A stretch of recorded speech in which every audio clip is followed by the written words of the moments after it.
سلام البنات، نتمنى تكونوا بخير. فاليوم غادي نقدم لكم واحد الكيك بدون قالب، فكيجي زوين في المنظر وكذلك في المذاق. فاللي كيشوفوا كيتسائل كيفاش تجا بحال هكا. فما نطولش عليكم، يعني الا كنتوا اول مره كتزوروا القناه ما تنساوش تشاركوا في القناه وتفعلوا الجرس، بارطاجيو مع احبابكم وصحابكم. فانايا هنايا راه صوب جوج ديال الكيكات تلقاوهم كيتشابهوا، كاينه هذه وكاينه الاخرى، لان هذه اللي فيها الكلاصاج كحل مشى ليا المونتاج ديالها كامل تمسح لي، وعاودت بهذه وعاودت لكم الفيديو.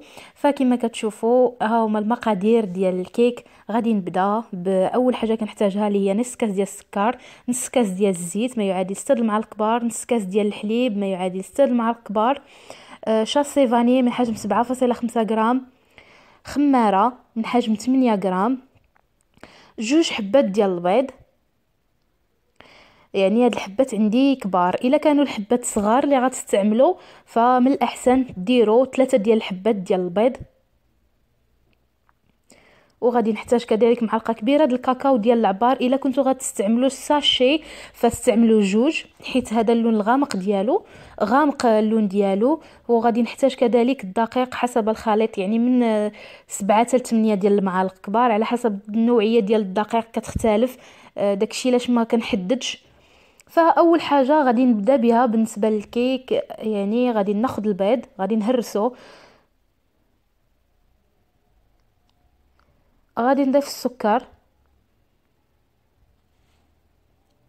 والقبصه ديال الملح، وغادي نخدمو بالباتر. فاذا كان ما كانش عندكم يعني متوفر الباتر ماشي مشكل، يمكن لكم تستعملوا الفوي، فماشي مشكل يعني تخدموا غير بالفوي، وما يعني ماشي مشكل تردوا القوام ديالها بحال هالشكل. يعني انا كنبقى نطرب بالباتر حتى كيولي لي القوام كتضاعف الحجم ديالو وكيولي بحال هكا. وغادي نزيد الحليب وانا كنطرب، غادي نخفف السرعه كما كتشوفوا، هبطت السرعه لرقم 2 وانايا كنخلط. زدت نص كاس ديال الزيت، وغادي نزيد ساشي فاني، وغادي نستمر في التطراب. وغادي نتوقف دابا باش غادي نضيف النواشف.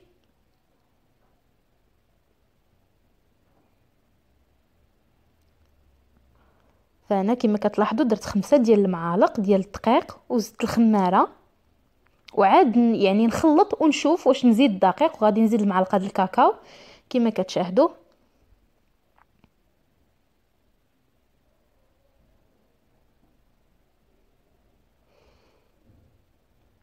غادي نقصر على رقم 1 وغادي نطرب غير بشويه، يعني مهيله سرعه قليله صافي.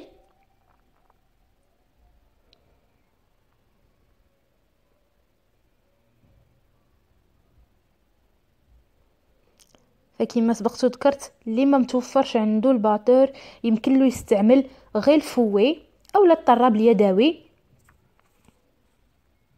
فماشي مشكل. فغادي ناخذ واحد سباتول نجمع الجوانب، وغادي نزيد كذلك الدقيق حيت مازال يعني جاريه. ففي الاول استعملت 5 المعالق، دابا غادي نزيد 2 3، يعني دابا عندي 8 ديال المعالق كبار، يعني مملوئين يعني كبار، يعني يكونوا عامرين مزيان ديال الدقيق صافي. وكنكمل غير بالفوي صافي. وهذا هو القوام اللي بغيت.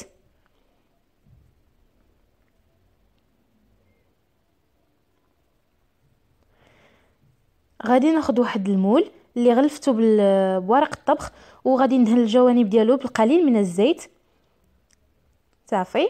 وغادي نفرغ فيه الكيك، وغادي ندخلو الفران درجه حراره 180، العافيه من التحت ومن الفوق حتى نحس به طاب.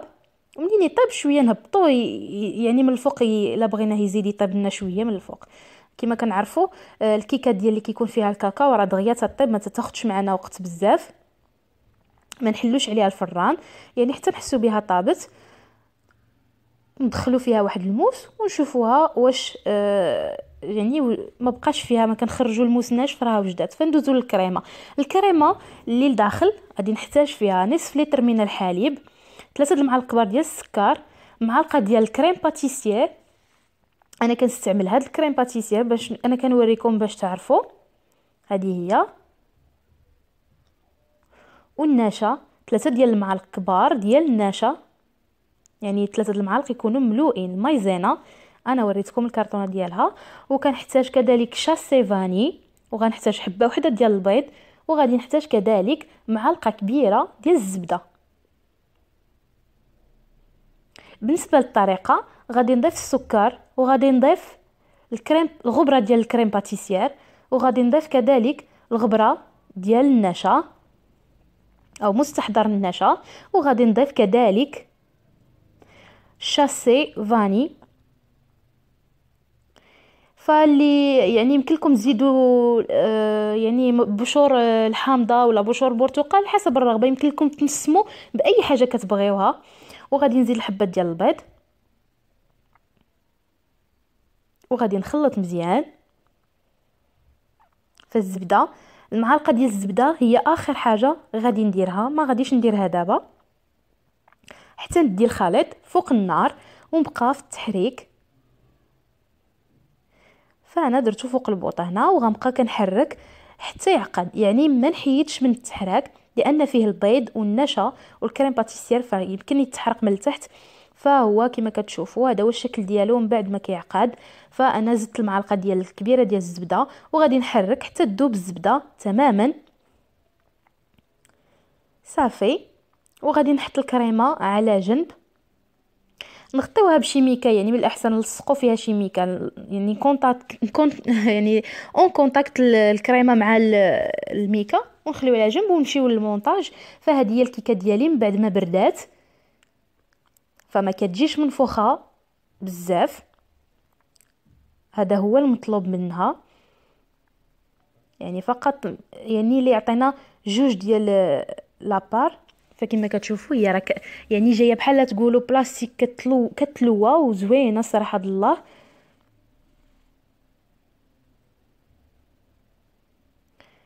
فغادي ناخذها وبواحد السكين غادي غير نتخاسي، يعني غادي نقطع غير ما ندخلش الموس تماما، غير الجناب، حيت انا غنقسمها على جوج وغادي نقسمها بواحد الخيط. فبالخيط كتجي اسهل. اللي عنده سكين يعني ديال يعني سكين المنشار ولكن يكون كبير ماشي صغير، يمكن له يقطع بيه ويدوز عليها تماما كامله. فانا كتعجبني هاد الطريقه هذه، كنفضلها انني كنطراسي بالموس الجوانب. صافي. وكناخذ خيط عادي، كناخذ منه واحد الطريف وكندخلو في دوك الفتحات اللي فتحت بالسكين، وغادي ندور الخيط كامل على دوك الفتحات وغادي نخالف. فما كتبانش شويه يدي كي دارت، فانا خالفت، يعني الخيط اللي في اليد اليمين رديته لليسار واللي في اليد اليسار رديته لليمين، وبديت عاوتاني كنفتح حتى تحل الخيط. صافي. فهاد الاثناء تفتحات معايا الكيكه، تقسمات على جوج كما كتشوفوا. واخا جاتني ديك التهريسه ماشي مشكل، فكلشي كيتصلح في المونتاج ديال الحلوه. فكما كتشاهدوا غادي ناخذ، هذه هي العلبه اللي غادي ندير فيها كما قلت لكم بدون قالب. هذه هي كيفاش جاتني الكيكه هكا في داك الشكل. فتبعوا معايا المراحل والطريقه. كما كتشاهدوا درت بلاستيكه حليتها على جوج ودرتها فوق الجبانه اولا العلبه.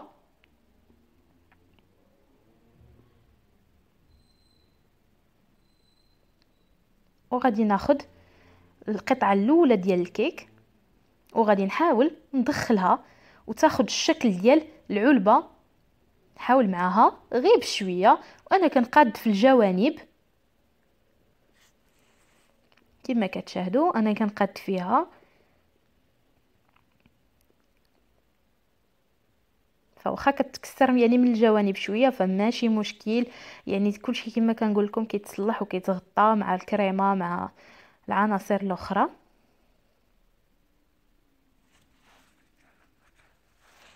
وغادي ناخذ واحد السيرو كما كنعرفوا كنا نصوبوا السيرو. يمكن لكم تسقيوها بالحليب، تسقيوها بكاس ديال الماء ونسكافي، تسقيوها باش ما بغيتو. انا سقيتها بالسيرو، الماء والسكر، ودرت فيهم شويه ديال الحامض. يعني الكميه درت نص كاس ديال السكر ونص كاس ديال الماء وخليتهم كيغليو. منين غلاو وتحصلت على واحد السيرو. صافي انا كنسقيها دابا مزيان، يعني نسقيوها من الجوانب وكل شيء. وكذلك نولي نزيد نشكلها ونضغط. يعني دابا ملي كتفزك كتولي تحكمي فيها كما بغيتي.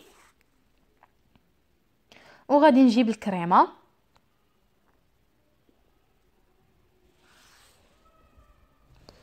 وغادي نفرغها في الوسط كما كتشاهدوا.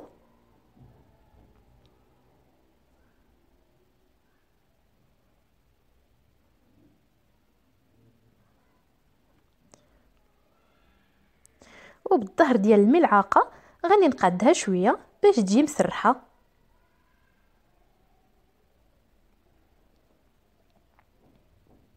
وغادي ناخذ داك الجزء الثاني كما قلت لكم.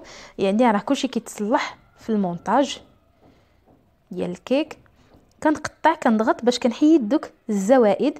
صافي وهذا هو الشكل. من بعد ما حيدته كنحاول نضغط مزيان باش تلاصق مع الاخرى. صافي. ففي هذه المرحله يستحسن انكم انايا غطيتها دابا وغادي ندخلها للثلاجه ليله كامله. فمن الاحسن تخليوها قبل ما تدخلوها للثلاجه تبرد تماما الكريمه وتبرد عاد دخلوها للثلاجه. صافي دابا من بعد ما بات ليا ليله كامله في الثلاجه جبدتها كنحلها وناخذ واحد الكرتون وغادي نقلبها. فهي راه كديمولا بسهوله كما كتشاهدوا. حيت ديك البلاستيكه علاش درناها؟ يعني باش يعني مش خوفا من انها تلصق ليا في الميكا في البلاستيكه ولا في العلبه. فمن الاحسن احتياطا درت ميكا. اللي عنده السلوفان وكان غيستعمل علبه ديال الزاج غيلصق فيها السلوفان. اما السلوفان ما كانش غيلصق لي في العلبه. داكشي علاش استعملت فقط ميكا عاديه جديده. فانا غادي نحاول نقاد الكرتون على حسب الكيك شويه هكا بالمقص.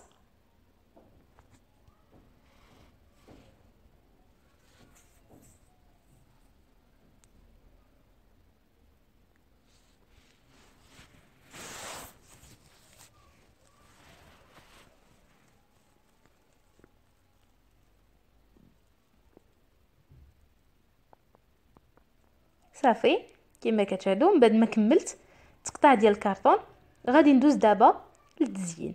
فطريقه التزيين جيت سهله وديما كنقولها في جميع الفيديوهات ديالي. التزيين كيبقى حسب الرغبه وحسب المتوفر وكل واحد شنو كيبغي يدير. يمكن لكم تزينوها باش ما بغيتو.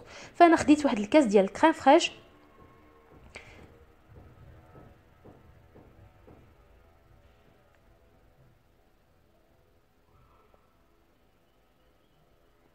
صافي. وغادي نزيد لواحد نص معلقه صغيره ديال الملون احمر ما نكتروش.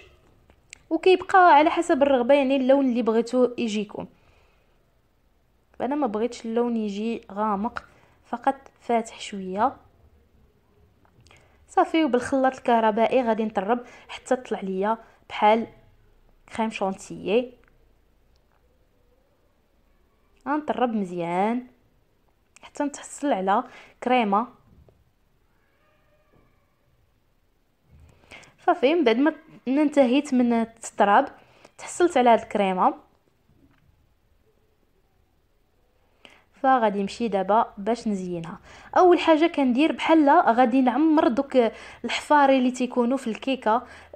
يعني غير شويه غير واحد يعني كنملس كنليسي غير بواحد واحد شويه وصافي ماشي بزاف. باش منين نحط الكريمه في خطره ما تبقاش يعني تجي طبقه مستويه. انا غادي نحطها فوق يعني الظهر يعني القعر ديال الاطار ديال الكيكه باش تسهل عليا انني نخدمها.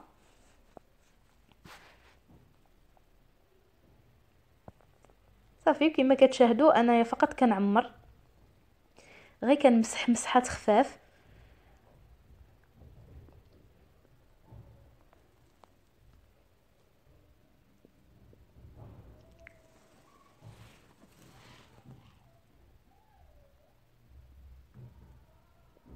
صافي كنعمر دوك الفراغات اللي كيكونوا في الجنيبات بحال حفاري تيكونوا كنعمرهم بالكريمه، بحال كندير الحرش والمرطوب. صافي راه بحالنا بحالهم، يعني حنا كنملسوا بالكريمه وهذا هما تيملسوا بالملاسه والسيمه صافي كنكمل المقاده ديالها وكنحاول نقص. يعني انا كما قلت لكم راه غير عمرت الحفيرات.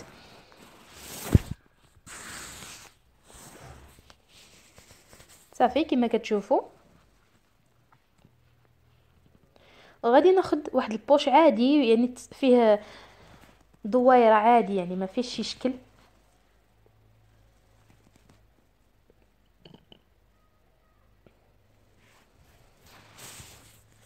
وغادي نعمرو بالكريمه اللي بقات اللي عندي في الاناء.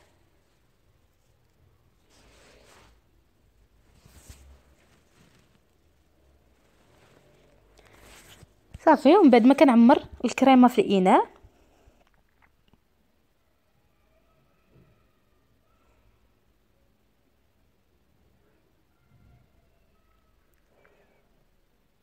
فكما كتشاهدون راه عندي بوش عادي حتى هو كنخدم به، يعني كما كتشوفوا عادي خطوط عشوائيه. انا علاش استعملت البوش، يمكن لكم تستعملوا فقط الملعقه ولا شي حاجه كما بغيتو، انا استعملته باش كيجيني يعني سطح مستوي وكل واحد كل جنيب في الكيكه كياخذ حقه كما كنقولوا، ماشي جهه كتجيني عامره وجهه ما خداتش حقها. كذلك كندور على الجوانب الاربعه كلها، حيت هاد الكيكه شويه عندي مربعه ومنحرفه. مربع شبه منحرف مخلط.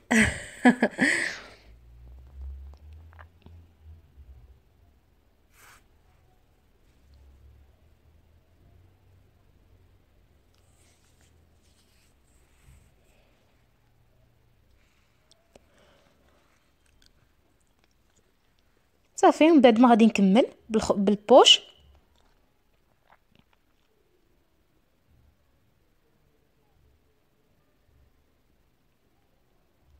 غادي ناخذ واحد الملعقه وبالظهر ديالها غنحاول نسرح عادي عشوائي، ما كان ماشي غادي نجيبها مقاده، حيت سبقت وذكرت باش غادي ندير التزيين اللي شفتوا معايا في الصور. فهو تزيين كيجيني انا ساهل وفي نفس الوقت جميل.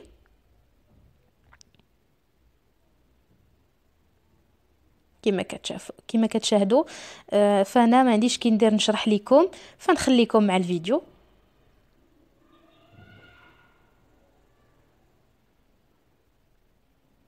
يعني بحال كنحط المعالقه فوق الكيك وكنهزها، كنحطها وكنهزها بالزربه، كنتحصل على هذا الشكل هذا. وكذلك غادي ندير حتى الجوانب.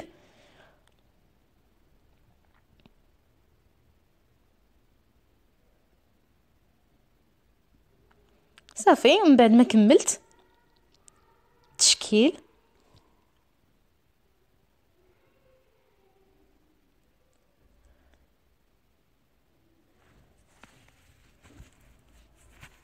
غادي ناخذ واحد العقيقات يعني وغادي نرشهم عادي فوق الكيك. كما قلت لكم هذه انا اللي عاودتها في المونتاج كما راه ذكرت لكم في الاول.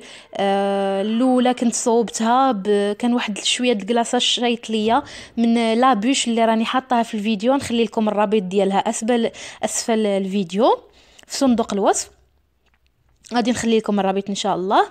فبقى لي منه واحد شويه د الكلاصه زينته في الكيكه اللي قلت لكم مشى لي المونتاج ديالها، يعني تمسح ليا كل شيء حتى تصدمت انا براسي، وليت عاودت الفيديو والتقديم من بدا وجديد، يعني عاودت العناصر وعاودت الطريقه وكل شيء من الاول، يعني مشى لي كل شيء للاسف. وليت عاودت هادي وما درتش الكلاصاج فوق منها كحل رشه ديال الكلاصاج حيت ما بقاليش، كنعتذر. فانا راه وريتكم في الاول ديال الفيديو الشكل الاول طريقه تزيين مختلفه، وهذه التزيين ديالها كذلك مختلف، غير الكريمه اللي تقريبا نفس اللون، واخا اللون شويه مختلف، هذه شويه مغلوقه على الاخرى في اللون. صافي وانا هزيتها بواحد السكين عادي لان الكرتون من التحت مساعدني. صافي وحطيتها في طبق التقديم هذا هو الشكل النهائي اللي كنتحصل عليه. وغندخلها للمجمد فقط باش تجمد ليا غير الكريمه، ماشي تجمد كامله، يعني واحد الساعه ونخرجها. صافي كما كتشاهدوا حتى الكريمه هنايا شدات راسها. فكنشوفوا تنقولوا شنو هاد العش مشوك محطوط، كنقولوا شنو هذا. كما كتشوفوا هي كيكه صراحه الله القلب ديالها ابيض وكتجي زوينه صراحه، لا في المنظر ولا في المذاق، تستحق تجربه. جربوها وما غاديش تندموا عليها. فإلا عجبكم الفيديو ما تنساوش تشتركوا في القناه وتبارطاجيو مع احبابكم، وكذلك خليوا لي لي كومونتير ديالكم ولي لايك وكذلك انتقادات ديالكم، اي حاجه مقبوله ومرحبا بها من عندكم. فكنتمنى يكون الفيديو نال اعجابكم بالصحه والراحه.